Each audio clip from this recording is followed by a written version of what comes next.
Labdien, mani sauc Aija, es esmu bērnudārza Kukuram vadītāja, un es jums šodien pastāstīšu par vienu ļoti svarīgu lietu. Ko bērni dara ārā? Kādēļ? Tādēļ, kā bērni bērnudārzā ārā pavada ļoti daudz laika, un ir svarīgi, lai tas laiks, ko viņi pavada, ir jēgpilns. Tātad, pirmā lieta, ko bērni dara, ir kustās. Viņi skrien, iet, lec, rāpjās, lien, visādi pārvietojās. Viņi pēta sava ķermeņa iespējas, viņi mācās būt veiklāki, apzinās savas robežas. Tātad bērnam ir jābūt pietiekami plašai teritorijai, kur bērni to var darīt. Labi, ja tās ir slīpas, virsmas, dažādas tur apmalītes, kur bērni var skriet, ka viņi var šūpoties, viņi var izmantot dažādus braucamos. Varskot, viņi visādos veidos pēta, kā viņi var kustēties. Patiesībā, ja tā padomā, tad spēja ātri un veikli kustēties, tas vispār ir viens tāds no cilvēces izdzīvošanas pamatprincipiem. Otra svarīgākā lieta, ar ko noteikti saskārās jau pirmotnējais cilvēks, ir paslēpes. Bērnam ir jābūt ārā iespējai kaut kur paslēpties. Ielīst kaut kādā maiņā, palīdz zem kāda krūma, ielīst dzīvžogā un bišķiņi izjust to patīkamo satraukumu, kad kāds nāk meklēt. Un tas ir ne tikai par paslēpšanos, bet par to, ka bērnam arī ārā ir jābūt iespējai kaut kādu brīdi norobežoties no visa lielā kolēģa bara.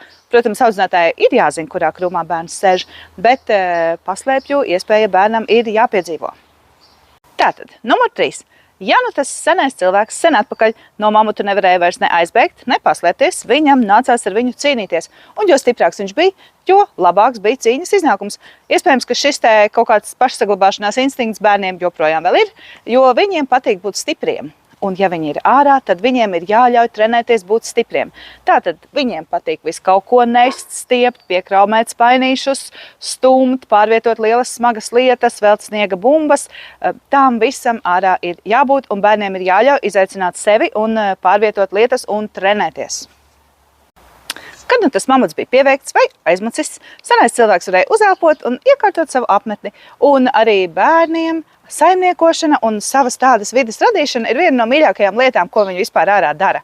Tas nozīmē, ka vajag visādas pannas, katlus, traukus, grābekļus, zarus, audumus, visu kaut ko, no kā bērni var radīt to savu vidi, jo šīs reālās darbības imitēšana viņiem patiešām sagādā vislielāko prieku. Un tur ir jāatcerās, ka visforšākais materiāls, ar ko ārā spēlēties, parasti ir smiltis, un nevis parastas jaukas tīras smiltiņas, bet tādi riktīgi dubļi, jo tur ir struktūra, tur ir forma, tur ir tekstūra, tur var veidot, tas bērniem ļoti patīk.